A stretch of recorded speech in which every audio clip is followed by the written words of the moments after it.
This is a crazy story. We heard that there were a lot of rumors that The Wonderful 101 was going to go up on Kickstarter, which everybody was asking for The Wonderful 101 to be ported over to the Switch because nobody had a Wii U, and this was like a staple on the Wii U. One of the most popular games on the Wii U, yeah. I wouldn't say popular. I would say one of the most critically acclaimed games on the Wii U. That's the way to put it.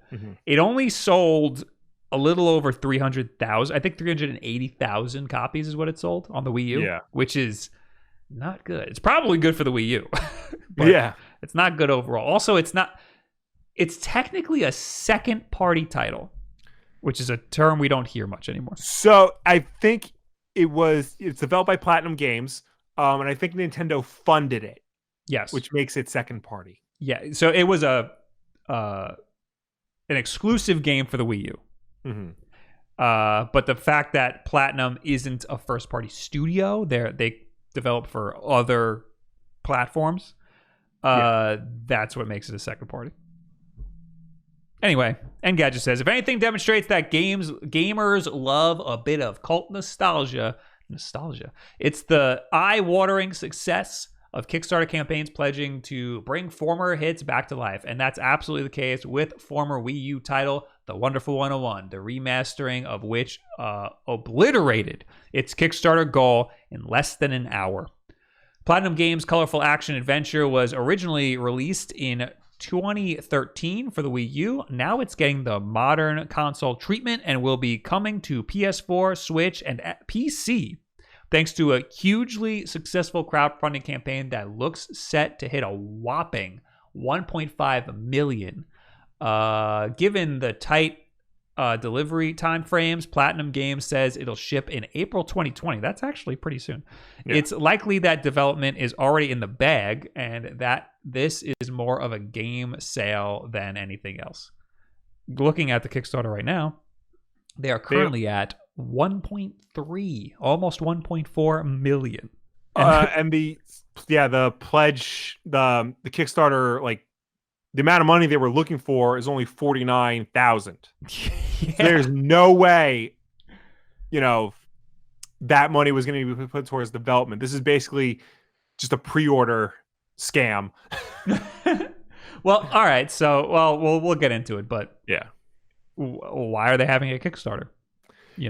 I mean, I think it's when Igarashi was developing Bloodstained, he had a Kickstarter for it, and it wasn't a very high Kickstarter goal. Yeah, I think it was only like $500,000, and he said, "This is not enough money to develop the game. Basically, we're trying to prove that people are interested in the game." Yes. And then outside investors will pledge money to it. So this is probably the same thing. This is just to prove that people are interested in it. Right. $50,000 I don't think would have made the game at all. No. I think that would have gotten it on the Switch maybe. Yeah. But so right now their stretch goals are they have a time attack speedrun version. At 1.5 million, they have Luca's First Mission, a brand new 2D side-scrolling adventure starring a young hero. They're just putting a new game mode in there. Adventure mode. And 1.75 million, a remix soundtrack featuring a secret special guest. So they have stretch goals. Yes. And it's going to be on other platforms. It's going to be on Switch, Steam, and PS4. Yeah, so there's more to this story.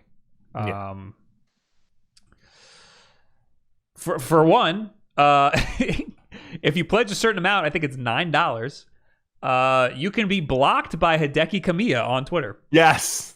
Not everyone has had the privilege of being blocked on Twitter by the illustrious Hideki Kamiya, but that's all about to change. At a very special Kickstarter tier, Kamiya himself will tweet directly to you and then will block you forever. So, there you go. Yeah. Also, Nintendo was, quote, fine with Platinum releasing the Wonderful 101 remaster on other platforms. This is according to Nintendo Life. In a recent 4Gamer interview translated by Silicon Era, Platinum Games head Atsushi Inaba spoke about getting permission from Nintendo to release the Wonderful 101 remaster on other platforms alongside the Switch version. Surprisingly, Nintendo had no problem with it.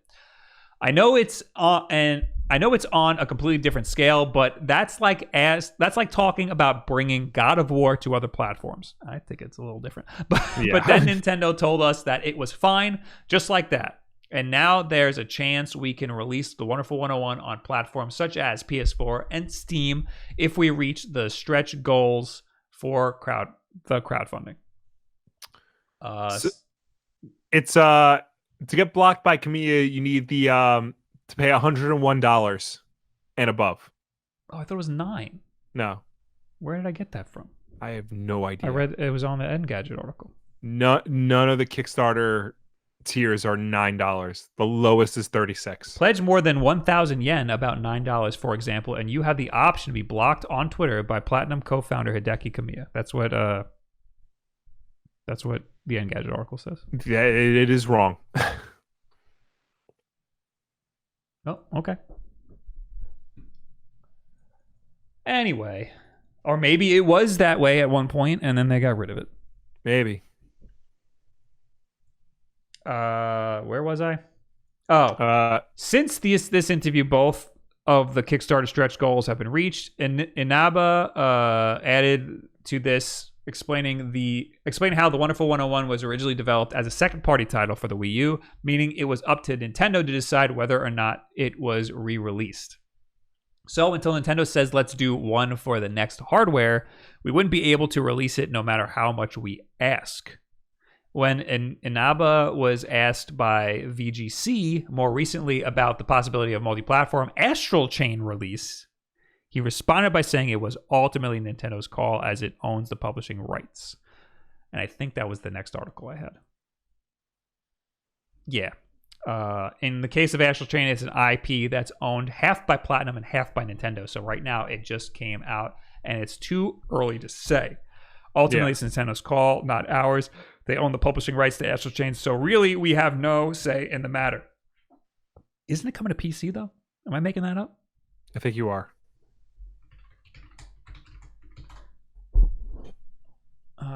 Will there be a PC? No, I think just everybody wants it. Yeah. So yeah, it was a second party title. So Nintendo kind of had they had the final say on whether or not it could be on other platforms. So also they had the final say if it was going to come to the Switch or not. True. So that's why this Kickstarter exists, because Nintendo was like, we don't care about the Wonderful 101. Well, it didn't remember, sell a lot. Rare was a second party developer. Mm-hmm. And then when they got bought by Microsoft, every game they made that didn't have a Nintendo IP went to Microsoft. Mm-hmm. So at a certain point, I guess second party developers, they can get the rights to their games back. Mm-hmm.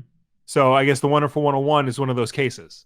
Well, so yes, but since this was funded by Nintendo, they need the okay. Something like God of War is different because that's a first-party game. Perfect Dark was funded by Nintendo, mm-hmm. and that's now on Microsoft system. Yeah, I'm not saying that it's something that can't happen. Right. I'm just saying that it needs to be there needs to be some dealings involved. And in this case, Nintendo is just like we don't care. Nintendo. I'm saying that Nintendo didn't have the care at all to put this on the Switch. That makes me think that maybe Nintendo doesn't own the IP to the Wonderful 101. They just funded the game but let Platinum keep the rights to it. It's like Sunset Overdrive was published by Microsoft, funded by Microsoft, but that IP is owned by Insomniac Games. So now that Insomniac is owned by Sony, if they want to make a sequel or a remake of Sunset Overdrive, they can.